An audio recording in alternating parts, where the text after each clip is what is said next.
The Bible said in the book of Genesis 26, from verse 1, it said there was famine in the land. Beside the first famine that was in the days of Abraham, and Isaac went to Abimelech, the king of the Philistines, in Gerar. Then the Lord appeared to him and said, "Do not go down to Egypt. Live in the land of which I shall tell you. Dwell in the land, and I will be with you and bless you. For to you and your descendants I will give all this land, and I will perform the oath which I swore to Abraham your father. And I will make your descendants multiply as the stars of the heaven. I will give to your descendants all the land, and in your seed all nations of the earth shall be blessed." Verse 12. Then Isaac sowed in the land and reaped in the same year 100-fold. Let's assume the beginning of the year, they said there was famine, and they didn't know what to do. They were already comfortable. Isaac wanted to run from Philistine to Egypt. God says, stay in the land. God already saw the end of the year. Stay in the land, sow in this land. The Bible says, in that same year. So God already knows how December 2024 is. He does not only know January. In fact, he even knows 2025. So this is season we should, like Isaac, ask God, what is my step in 2024? What is your plan? And what is your plan for me? What do you want me to do for you? That should be your question. As the year is wrapping up, if you don't ask, he will not speak. You have to desire. It should be a burning desire for you. Say, Father, if you don't speak to me, why should I enter into next year? What is the benefit of me not knowing your plan and not knowing your plan for me? Or what I should do? So like Moses said, if your presence does not go with us, we go nowhere.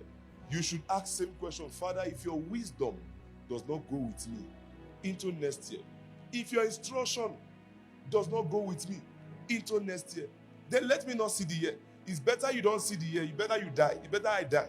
It's better we die than entering next year without knowing God's mind for next year. Like, that is how passionate you should put it to God. That is how strong the desire should be in your heart. I go nowhere. Instead of me to enter next year without your direction, without your vision and instruction, without your mind, without your thoughts, I'd rather die.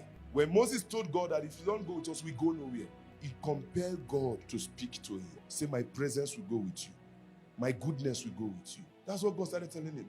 He said, my presence will go with you, and I will give you rest. I will give you what? Because his presence is going with them. You will only have rest next year if you have God's instruction, God's plan for you, God's thoughts. So God already knows what next year is.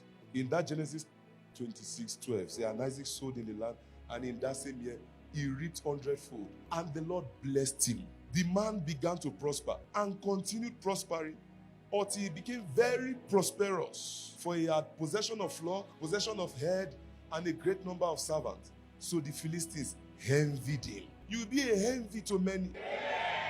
2024, you will be a envy to many. You just need that word from God. The way God told Isaac, stay in the land. I pray for you this season. The Lord will speak to you. The Lord will speak to you. You always say somebody is sending you a message on Instagram, Facebook. Say it's me. It's not me. Anybody that's asked you to give online, I'm not aware. So don't listen to anybody that said they have a charity.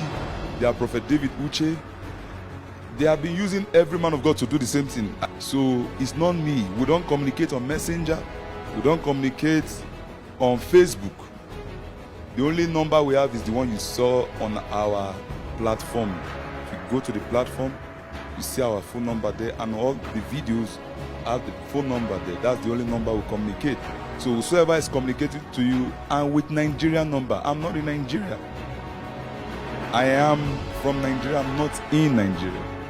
As you can see, I'm in a beautiful nation called South Africa. So, please, wherever you are hearing the sound of my voice, don't give carelessly. God give us understanding. In Jesus' name.